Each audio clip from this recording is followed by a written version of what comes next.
بھائی ہیں اور نہ یہ دونوں نواب ہیں لوہاروں کے، اور لوہاروں کے نوابوں کے ساتھ غالب کے کچھ خاندانی یا فیملی ریلیشنز بھی تھے، اور اس کے ساتھ ان کے ساتھ بھائی پن بھی، مطلب آپ کہہ سکتے ہیں ان کے ساتھ ان کا دوستانہ بھی تھا، اور یہ دونوں ان سے غالب سے اپنی شاعری میں اصلاح بھی لیتے تھے، مطلب ایک فیملی ٹرمز بھی تھے، خاندانی تعلقات بھی تھے، کافی عرصے سے غالب کے گھر فیملی کے ساتھ ان کے ساتھ ریلیشن چلے آ رہے تھے، اور پھر یہ اس سے بھی۔ اچھا، اب یہ جو خط ہے، جیسے میں نے آپ سے کہا کہ اگر آپ اس کی ریڈنگ کرنا شروع کریں، غالب لکھتے ہیں اوپر کوئی القاب نہیں ہے، جس کے نام خط لکھا ہے اس کے لیے نہیں لکھا کہ بھائی سلام علیکم یا کچھ بھی نہیں نا، بالکل بے تکلف انداز سے شروع کرتے ہیں سبحان اللہ، ٹھیک، تنزیہ کہہ لیجئے یا جو بھی، سبحان اللہ، 1000 برس تک نہ پیام بھیجنا، ہاں کہ خط آیا نہیں، اتنے عرصے تک آپ نے کوئی خط نہیں لکھا مجھے، نہ خط لکھنا، اور کبھی لکھنا تو سراسر غلط لکھنا۔ انہوں نے شکایت کی ہوگی شاید اپنے خط میں کہ آپ مجھے خط نہیں لکھتے یا پیغام نہیں کرتے یا جو بھی، اس کا جواب میں غالب کہتے ہیں کہ 1000 برس تک نہ پیام بھیجنا، نہ خط لکھنا، اور پھر لکھنا تو سراسر غلط لکھنا۔ کتنا خوبصورت ہے، اتنا اچھا سینٹنس، 3 سینٹنس بنائے ہیں غالب نے، اور تینوں میں قافیہ جو ہے وہ جوڑا ہے، سبحان اللہ، 1000 برس تک نہ پیام بھیجنا نہ خط لکھنا، اور پھر لکھنا تو سراسر غلط لکھنا، ٹھیک، غلط۔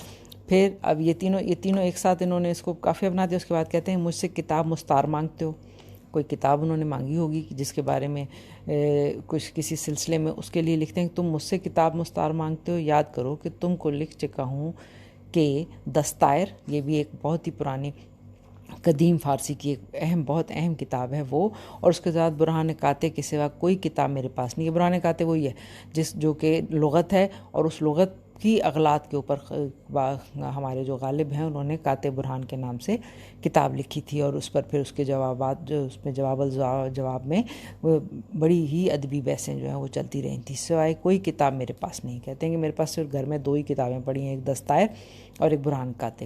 اس کے بعد کہتے ہیں کہ ازرائے از آں جملہ، فارسی لفظ ہے، بات بناتے ہیں، از آں جملہ برہان قاطع تم کو دے، ہاں یہ جملہ لکھنے کے بعد میں تمہیں ابھی بتاتا ہوں کہ برہان قاطع تو میں تم کو پہلے ہی دے چکا ہوں، اس کا مطلب ہے وہ میرے پاس وہ بھی نہیں، وہ بھی تمہیں میں بھیج چکا ہوں۔ پھر دستائر میرے ایمان و حفظ سے جان ہے، اور دستائر جو میں نے آپ سے کہا کہ قدیم فارسی کی ایک بہت ہی اہم کتاب ہے، اور وہ کہتے ہیں کہ وہ میری جان ہے، وہ مجھے بہت عزیز ہے، یا یہ ہے کہ وہ میں تمہیں نہیں دے سکتا۔ بتانے کا مقصد یہ ہے لکھنے کا کہ وہ میں تمہیں نہیں دے سکتا۔ اچھا، اس کے بعد اشعار تازہ مانگتے ہو، یہ ہے وہ چیز جس کی طرف میں آپ سے بات کرتی، اشعار تازہ مانگتے ہو، کہاں سے لاؤں؟ عاشقانہ اشعار سے مجھ کو وہ بود ہے جو ایمان سے کفر کو، کہتا اب یہ جس عمر میں ہوں، اس عمر میں اس طرح کے اشعار تو کہہ نہیں سکتا، تو کیا کریں؟ گورنمنٹ کا بھاٹ تھا، کیونکہ غالب جو ہے وہ گورنمنٹ کا بھاٹ یہاں پہ دربار مغلیہ دربار میں اس کا ممبر تھا یا ان کا نوکر تھا، یا یہ ہے کہ میرے پاس نوکری تھی، دربار کا میں کہتے آدمی تھا، بھٹی کرتا تھا، بھاٹ تھا، بھاٹ وہ جو کہ بھٹی چلانے والا بھٹی، جہاں پر آپ چیزیں لوہا پگھلایا جائے، یا بھٹی جس میں جو بھی آپ کام کر لیں، جہاں پہ ایسا کام چاہے آپ شیشہ بنائیں، چاہے آپ لوہا پگھلائیں، چاہے آپ اسٹیل بنائیں، وہاں پر ایک بھٹی یا ایک اوون ٹائپ ایک چیز ہوتی ہے، اور اس کو چلانے والے کو بھاٹ کہتے ہیں، جو وہ کام کر رہا ہوتا ہے، ٹھیک۔ تو کہتا ہے بھٹی گورنمنٹ کا بھاٹ تھا، بھٹی کرتا تھا، خلت پاتا تھا۔ خلت پانا آپ سے پہلے ہی بات ہو چکی ہے کہ خلت، جس کو دربار میں خلت ملتی تھی، اس کو ساتھ ہر خلت کے ساتھ، خلت مطلب ایک آپ کو ایک کوٹ بھی اس کے ساتھ ملے گا، اس مطلب یہ کہ اب آپ یہ فلاں کام کر رہے ہیں، اس کے ساتھ ایک لقب بھی ملے گا، اور اس لقب کے ساتھ جو ہے ایک خاص وظیفہ بھی مہینہ یا سالانہ جو ہے وہ ملتا ہے۔ کہتا ہے میں گورنمنٹ کی نوکری کرتا تھا، تو اس نوکری کی وجہ سے گورنمنٹ نوکری یہی تھی کہ وہ درباری شاعر تھے، اور پھر اس سے مجھے وظیفہ ملتا تھا، اسی لیے میں عاشقانہ شاعری بھی یا جو بھی شاعری میں کرتا تھا وہ اس وقت کرتا تھا۔ خلت موقف، بھٹی متروک، نہ غزل، نہ مدح، نہ، ٹھیک، خلت موقف مطلب میری پینشن بند ہوگی، وظیفہ بند ہو گیا، حکومت کا تختہ الٹ چکا ہے، مغلیہ دربار ختم ہو چکا ہے، تو کہتا ہے پھر بھٹی موقف، کام بھی ختم ہو گیا، اب میں کیا کام کروں؟ کوئی کام نہیں ہے، تو نہ غزل نہ مدح، کچھ بھی نہیں کر سکتا۔ اس ضرورت کے تحت یہ کام کرتا تھا، مطلب طنز بھی آپ کہہ لیں، مزاح بھی کہہ لیں، یا آپ یہ کہہ لیجئے کہ اپنے حال کو اس طرح سے، درد کو اس طرح سے بیان کرنا کہ جو سمجھے اس کو وہ سمجھ جائے، اور جو نہ سمجھے تو کوئی بات ہی نہیں ہے۔ پھر کہتے ہیں ہزل اور ہجو میرا آئین نہیں، اب اگر میں کسی کی برائیاں کروں، ہزل اور ہجو اردو شاعری میں کسی کی برائی کرنا، کسی شکایت کرنا، یا کسی کو برا بھلا کہنا کہتا ہے یہ میرا آئین نہیں ہے، یہ میرا طریقہ کار نہیں ہے، اسی لیے اب میں شاعری نہیں کر رہا. پھر کہو کیا کہوں، کیا لکھوں. ٹھیک ہے نا. غزل اور نہ مدح یہ تو میں کر نہیں رہا، کیونکہ وہ شاعری کا کام کرتا تھا، دربار میں نوکری تھی میری، نوکری کا حصہ تھا، اس لیے وہ کرتا تھا. اب وہ ختم ہو گئی ہے تو ہزل اور ہجو، شکایت کرنا، اپنا درد بیان کرنا، لوگوں کو برا بھلا کہنا کہ میری کوئی مدد نہیں کرتا، تو یہ میرا طریقہ کار نہیں، یہ مجھے پسند نہیں ہے. تو اب مجھے بتاؤ تو میں کیا لکھوں، میں کیا لکھ سکتا ہوں. پھر اب آگے دیکھیے، غالب کی شوخی بڑھتی چلی جا رہی ہے.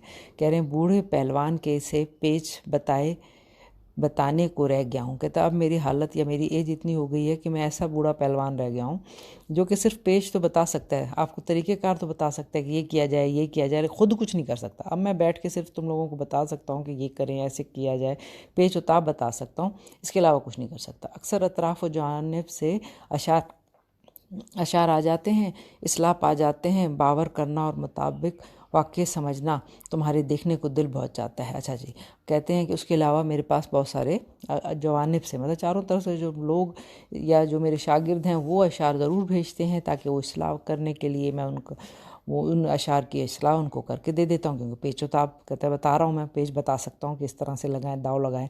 تو کہتا ہے وہ میں کر کے بھیج دیتا ہوں اور ان کو جوان بھیجتا ہوں. اس کے علاوہ میرے پاس اور کوئی کام نہیں ہے. تمہیں دیکھنے کو بہت دل چاہتا ہے، کیونکہ یہ لوہاروں میں رہتے تھے، دہلی کے قریب ایک چھوٹی سی ریاست ہے وہاں، اور کہتے ہیں دیکھنے کو بہت دل چاہتا ہے، اور دیکھنا تمہارا موقف اس پر ہے کہ تم یہاں آؤ. مطلب یہ ساتھ یہ بھی بتا رہے ہیں، مجبوری بھی اپنی بتا رہے ہیں کہ تمہیں دیکھنے کو دل چاہتا ہے اور تمہارا دیکھنا اس پر موقف ہے کہ تم یہاں آؤ.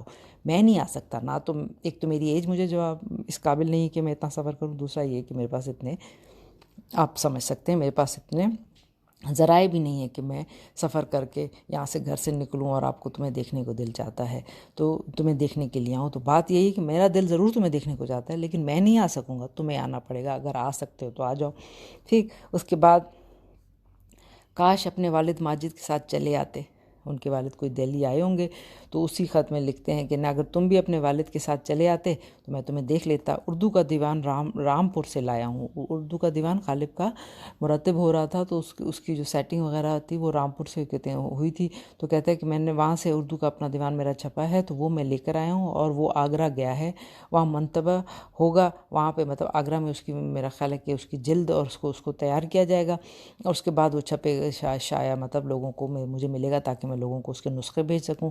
ایک نسخہ تمہارے پاس بھی پہنچ جائے گا. کہتا ہے جب وہاں پر اس کی کاپیاں تیار ہو جائیں گی، کیونکہ پہلے ہاتھ سے لکھا جاتا تھا، چھاپے میں اتنا بھی لیتھوں کا طریقہ کار ہوتا تھا، تو ہاتھ سے. کہتا ہے وہ میرا جیسے اردو کا دیوان رامپور سے تو تیار ہو گیا، میں نے آگرہ بھیجا ہے تاکہ اس کی کاپیز یا مختلف طرح سے اس کی بہت ساری جلدیں تیار کی جا سکیں، لکھی جا سکیں. پھر جب وہ تیار ہو جائیں گے تو اس میں سے ایک نسخہ تمہارے پاس بھی پہنچ جائے گا.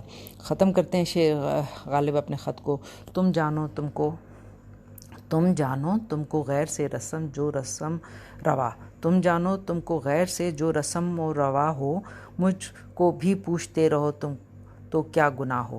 شعر لکھ کے شکوہ بھی کر دیا کہ بھلے تم دوسروں کے ساتھ دوستی رکھو، بھلے لوگوں کے ساتھ تمہاری ملاقاتیں ہوں، ان کے ساتھ تعلقات اچھے ہوں، لیکن اس کے ساتھ اگر مجھ سے بھی کچھ پوچھ لو گے تو کوئی گناہ تو نہیں ہو جائے گا. یہ تھوڑا سا ایک شکوہ ہے. اس کے آخر میں اس میں انہوں نے ڈیٹ لکھی ہے. ڈیٹ میں ڈے دوشنبہ کی دن 2 جولائی 1860. اب یہ اتنا مختصر سا خط، اس میں خط تو انہوں نے کہتے ہیں علاؤالدین احمد خان کے نام، نواب علاؤالدین کے نام بہت سارے خطوط شامل ہیں، لیکن اس کا وجہ یہی ہے کہ ایک تو بتایا میں نے آپ کو، کہتے ہیں کہ وہ میں جو شاعری کرتا تھا، حالانکہ یہ ایک بات سے بات بنائی ہے، لیکن ایک ایج ہو گئی ہے تو کہتے ہیں اب کیا نہ میں عاشقانہ شاعری کر سکتا ہوں، نہ میرے پاس مجھے اپنے کھانے پینے کے لالے پڑے ہوئے ہیں، میرے پاس تنخواہ نہیں ہے، ذریعہ معاش میرا سارا ختم ہو چکا ہے، تو میں کیا شاعری کروں گا. اب بس یہی ہے کہ میں مختلف نوجوانوں کے جو اشعار ہیں وہ آتے ہیں میرے پاس، اور میں ان کی اصلاح کرتا ہوں، اور اسی اصلاح کے ذریعے گزارا ہو رہا ہے. تو وہ اس چیز کو ادھر بیان کیا گیا ہے. 1860 کا یہ ان کا خط ہے، اور جس کی وجہ سے اس کو ہم نے آج اس کو لیا ہے. کل انشاءاللہ تعالی اس ٹاپک کو ہم وائنڈ اپ کریں گے، اور غالب کے خطوط پر ایک تنقیدی نگاہ یا ایک تنقیدی اس کا آن دا ہول اس کو کنکلوڈ کر کے اس ٹاپک کو ختم کر کے نئے ٹاپک کی طرف آئیں گے انشاءاللہ تعالی. کل ملاقات ہوتی ہے. خدا حافظ.